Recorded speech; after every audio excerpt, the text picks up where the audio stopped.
কোনো ব্যক্তির মৃত্যুর আগে তার সন্তান তো তার সম্পত্তির ওয়ারিশ হয় না। কথা বলেন না কেন? মৃত্যুর আগে সম্পত্তির ওয়ারিশ হয় তো সব তো আমনেরই। আমনের নাই কিচ্ছু তখন না যখন আপনি কবরে যাবেন, এই সময় না।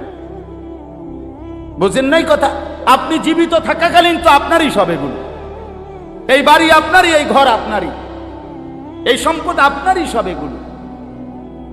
আপনার উপরেই তো হজ ফরজ। তো আল্লাহ তাআলা বলেন ওয়া ইদা মাসসাহুল খায়রু মানুআ, আমি যখন পছন্দ মতো কিছু দেই তখন কার্পণ্য করে আমার হুকুম আদায় করতে সচেষ্ট হয় না। আর যখন কখনো মুসিবতে ফেলি তো সেই আমি আল্লাহর উপরে হতাশ হয়ে পড়ে, আমার উপরেই অভিযোগ দিয়ে দেয় যে হা খোদা হুজুর, না আমরা কোয়ালে ব্যবসা নাই, না হুজুর যত কথা এখন ব্যবসা আমার কপালে নাই। কি তৈছে না করে পুরা মায়ের কি মায়ের এই কেজি প্রতি 25 পয়সা করে মায়ের, প্রতি কেজি আলুতে হয়তো কি 20 পয়সা মার খাইছে, নাইলে 50 পয়সা মার খাইছে। এইটার আফসুসে আল্লাহর আরো সুদ্ধা কাঁপে, এটার আফসুসে। তাহলে একটু হারাইলে এই পরিমাণ আফসুস, কিন্তু পাইলে সেই পরিমাণ কৃতজ্ঞতা কোথায়? কথা বলেন। এই জন্য বাপ আমার, আল্লাহ তাআলা এবার পরের কথাগুলো শুনেন। তাহলে প্রথম কথা আল্লাহ তাআলা তুলে ধরছে, মানুষের স্বাভাবিক তবিয়ত হলো মানুষ ভীরু, মানুষ লোভী, মানুষ অধৈর্য, মানুষ আমি আল্লাহ তাআলার ফয়সালা পর্যন্ত অপেক্ষা করতে চায় না। আল্লাহর নবী সাল্লাল্লাহু আলাইহি সাল্লাম বলেন, ওয়াল্লাহি লান তামুতা নাফসান হাত্তা তাস্তাকমিলা রিজকাহা। নবীজি বলেন, আল্লাহর কসম উম্মত, তোমাদের কারো মৃত্যু হবে না তার জন্য বরাদ্দকৃত রিজিক পূর্ণ না করে। রিজিক পূর্ণ করেই মরবে। আল্লাহর নবী সাল্লাল্লাহু আলাইহি ওয়াসাল্লাম বলছেন, লা ইয়াহমিলান্নাকুম ইস্তিবতাউর রিজকি ফি মাআসিল্লাহ।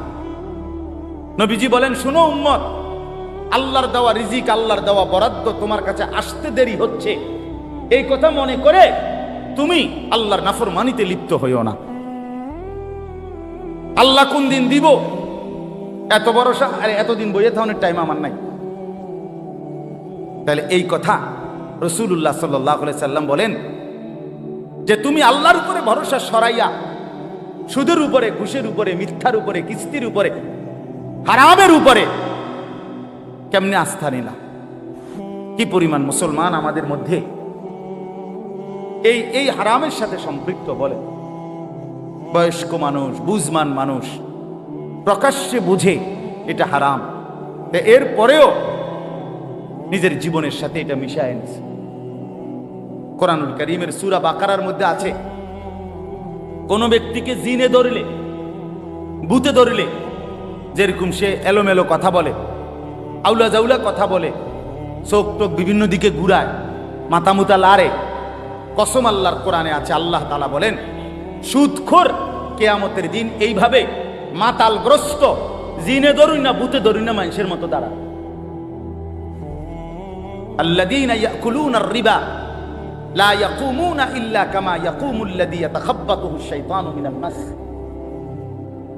কোরআনে সূরা বাকারাতে আছে, আল্লাহ তাআলা বলেন সুদখোরের পরিণতি হবে, সে দাঁড়াবে এই অবস্থায় যেন শয়তান, জিন, দুষ্ট কিছু তার উপরে আসর করছে, এরকম মাতালের মতো, মাতালের মতো।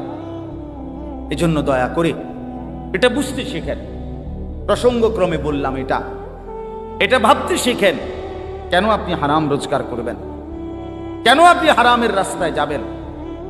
একটা কথা জরুরি মনে রাখেন বাপ, আল্লাহ তাআলা কোরআনুল কারীমের মধ্যে আছে দুইটা আয়াত, একই রকম আল্লাহ বলছে। আল্লাহ বলছে, আমি আদম থেকে মুহাম্মদ সাল্লাল্লাহু আলাইহি সাল্লাম যত নবী এবং রসুল পাঠিয়েছি, এই ১৬ লাখ নবী, ১,২৪,০০০ বা ২,২৪,০০০ বা তার চাইতে বেশি কম, আল্লাহ পাক সকল নবীকে বলছেন দুইটা কথা। এক, তোমরা হালাল খাও, অতঃপর আমি আল্লাহর বন্দেগী করো, অতঃপর আমার বন্দেগী করো। ইয়া আইয়ুহার রুসুল কুলু মিনাত তাইয়্যিবাত ওয়া আমালু সালিহা, হে রাসূলগণ তোমরা হালাল খাও এবং নেক আমল করো। আল্লাহর নবী সাল্লাল্লাহু আলাইহি সাল্লাম বলেন, উম্মত শোনো, হে মুমিনরা তোমরাও শোনো। নবীজি বলছে, সমস্ত নবীকে আল্লাহ তাআলা এই কথাইটা যেরকম হুবহু বলছেন, খোদার কসম আল্লাহ মুমিন ইমানদার বান্দাদেরকেও এই কথাটা হুবহু নবীদের মতো করে ইমানদারদেরকেও বলছে। ইয়া আইয়ুহাল্লাযীনা আমানু কুলু মিন তাইয়্যিবাতি মা রাযাকনাকুম